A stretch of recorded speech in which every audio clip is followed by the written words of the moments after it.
প্রাচীন বিশ্ববিদ্যালয়ের কথা বললেই আমাদের এই ইউনিভার্সিটিসগুলো মনে আসে, তাই না?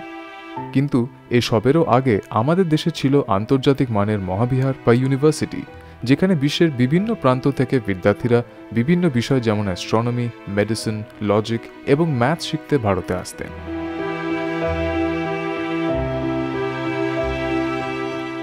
বিহারের রাজগীরে অবস্থিত এমনই এক ইউনিভার্সিটি নালন্দা, যাকে 413 সালে গুপ্ত বংশের রাজা কুমারগুপ্তা প্রথম প্রতিষ্ঠা করেন প্রায় আজ থেকে 1600 বছর আগে, এবং প্রায় 800 বছর এক বিখ্যাত শিক্ষা প্রতিষ্ঠান হওয়া সত্ত্বেও 1190 নাগাদ বখতিয়ার খিলজি তার ভারত আক্রমণের সময় নালন্দাকে ধ্বংস করেন।